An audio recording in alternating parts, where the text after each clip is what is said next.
Alhamdulillah alladzi hadana li hadza wa ma kunna linahtadiya laula an hadana Allah. Wassalatu wassalamu ala sayyidina Rasulillah Muhammad ibn Abdillah wa ala alihi wa sahbihi wa man tabi'ahu wa wala la haula wa la quwwata illa billah. Rabbi shrah li sadri wa yassir li amri wahlul 'uqdatam min lisani yafqahu qawli, amma ba'du. Hadaratul muhtaramin wal muhtaramat yang saya hormati, saya muliakan para orang tua, para tokoh masyarakat, para sesepuh yang ada di lingkungan Masjid Al-Barokah.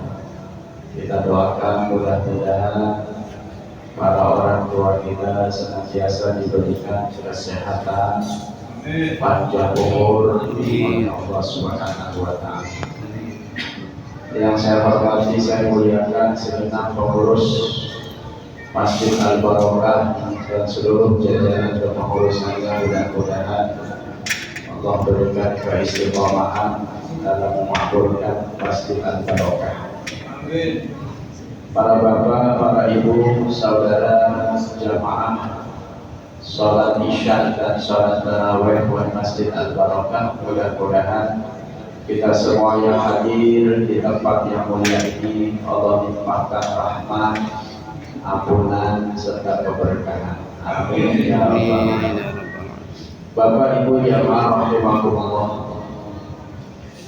kita patut bersyukur kepada Allah Subhanahu wa Ta'ala yang mana hingga saat ini kita masih diberikan kenikmatan berupa sehat walafiat serta panjang umur, sehingga saat ini kita masih menjalankan ibadah, saat ini kita masih bisa beraktivitas.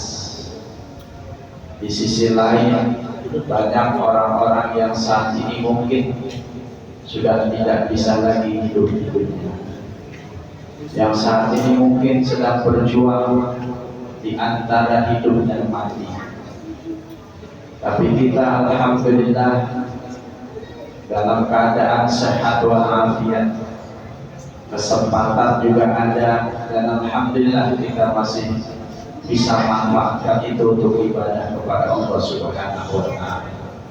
Di saat orang-orang yang sudah lagi tak dapat menjalankan ibadah karena kesempatan yang ada, mungkin dalam hatinya, ya Allah, saya pengen sholat berjamaah di Masjid Al-Barokah, tapi apalah daya, badannya tak bisa digerakkan untuk berangkat ke Masjid Al-Barokah.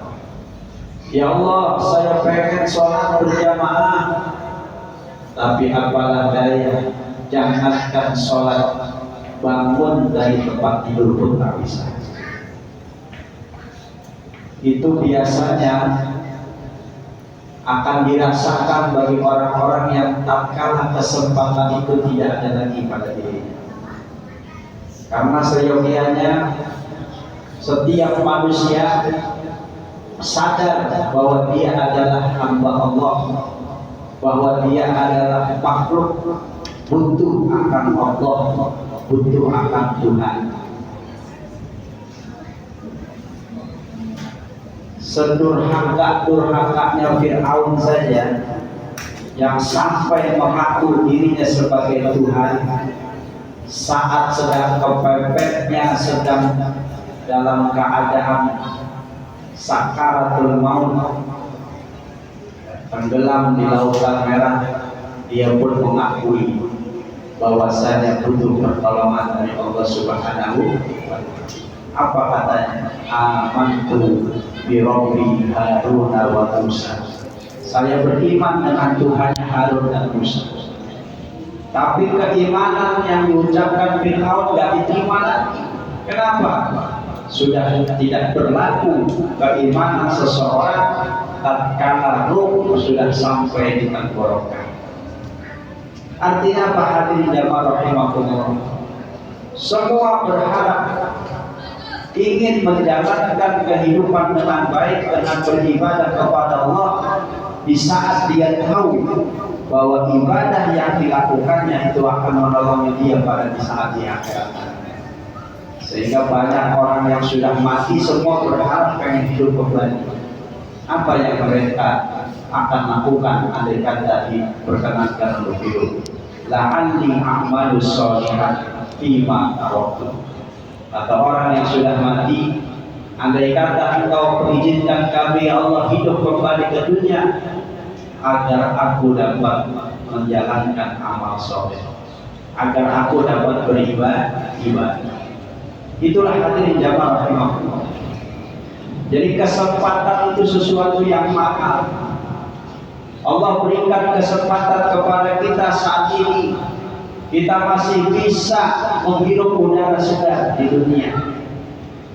Kita masih bisa melangkahkan kaki. Tinggal kita manfaatkan kesempatan itu. Saat ini kita berada di penghujung Ramadan. Yang kita tahu Allah tidak pandang di awalnya, tapi yang Allah pandang adalah akhirnya, penutupnya. Innamal a'malu bikhawatimiha. Kata Rasulullah SAW, amalan manusia itu dilihat nanti akhirnya, bukan awal. Boleh jadi seseorang semangat ibadahnya di awal, saking semangatnya mengalahkan semangatnya orang-orang yang lain, tapi ternyata di akhirnya dia tumbang, di akhirnya dia tergoda, di akhirnya dia malas ibadah, bahkan bisa jadi di akhirnya justru dia tidak percaya lagi kepada Allah Subhanahu wa Ta'ala. Maka kata Rasulullah SAW dalam sebuah hadis, berapa banyak orang yang amalnya banyak, saking dia amalnya banyak, seakan-akan jarak dia dengan surga cuma sedang-sedang. Bainahu wa bainal jannati illa dirham. Tidak ada jarak antara dia dengan surga kecuali sesekali saja. Tapi apa yang terjadi? Fasabaqahul, maka Allah yang mendahului takdir Allah. Ternyata yang menjelang akhir hayatnya dia melakukan amalan penghuni neraka.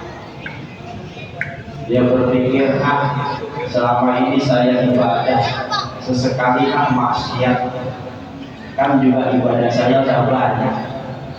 Tapi apa yang terjadi saat maksiat tiba-tiba ada menyebut, na'udzubillah. Ya, maka kata Rasulullah, mati dalam keadaan membawa kemaksiatan, mati dalam keadaan tidak membawa iman.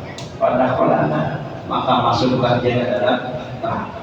Itulah mengapa surga dan neraka, sa'adah dan syaqawah itu dirahasiakan. Kita nggak tahu nanti akhir hayat kita seperti apa. Apakah akhir hayat kita husnul khotimah, mati dalam keadaan baik, atau su'ul khotimah? Maka yang harus dilakukan adalah keistiqomahan kita dalam menjalankan ibadah. Insya Allah dengan kita istiqomah, insya Allah pada saat ajal datangnya kita dalam ibadah, mati dalam keadaan husnul khotimah. Yamutul mar'u ala ma 'asha 'alaihi wa yub'atsu ala ma mata 'alaihi. Kata baginda Rasulullah SAW, seseorang akan mati di atas kebiasaan saat dia hidupnya. Kebiasaannya dia rajin ke masjid, sholat berjamaah, rajin tadarus Al-Quran, baik sama orang. Insya Allah matinya juga dalam keadaan dia seperti itu, dalam keadaan baik. Pun sebaliknya, jadi kematian seseorang itu di atas kebiasaan. Maka insya Allah dengan kita istiqomah membiasakan diri ibadah kepada Allah, insya Allah saat ajal tiba kita dalam keadaan beribadah dan mati dalam keadaan husnul khotimah. Nah hadirin jamaah rahimakumullah, ini sekedar pengingat saja. Ramadan sebentar lagi berakhir. Tahun depan Ramadan akan kembali. Tapi tidak ada jaminan kembalinya Ramadan akan bersama kita atau tidak. Tidak ada jaminan tahun depan Ramadan yang kita lihat kanan kiri ini masih ada atau tidak. Tidak ada jaminan buat kita. Oleh karenanya jangan sia-siakan kesempatan. Ketika Allah berikan kesempatan, Allah berikan kesempatan, Allah berikan peluang kita untuk menjalankan ibadah, kita jalankan ibadah dengan sebaik-baiknya. Insya Allah mudah-mudahan dengan keistiqomahan kita dalam menjalankan ibadah, selain kita mendapatkan pahala atas ibadah yang kita lakukan, insya Allah itu juga menjadi asbab Allah matikan kita dalam keadaan husnul khatimah. Amin ya rabbal alamin. Berapa hari lagi kita terawih? 3 kali lagi. Lebaran berapa hari? Iya. Senang kan mau lebaran? Alhamdulillah. Iya. Tapi ingat ya, di akhir ini berarti kita harus manfaatkan. Belum ada kata terlambat. Sekali lagi belum ada kata terlambat. Karena amal itu dilihat akhirnya. Insya Allah diawali dibuka dengan hal-hal yang positif yang baik, dengan ibadah. Waktu di awal kita semangat, di akhir kita semangat. Insya Allah berarti awalnya baik, akhirnya juga baik. Insya Allah. Saya doakan mudah-mudahan jamaah tetap istiqomah menjalankan ibadah sholat tarawih sampai akhir Ramadan, dan mudah-mudahan Allah terima ibadah kita semua dan kita mendapatkan apa yang dijanjikan, yaitu mendapatkan ampunan dari segala dosa-dosa yang pernah kita lakukan. Amin ya rabbal alamin. Sekian dari saya, kurang lebih mohon maaf. Wallahul muwaffiq. Wassalamualaikum warahmatullahi wabarakatuh.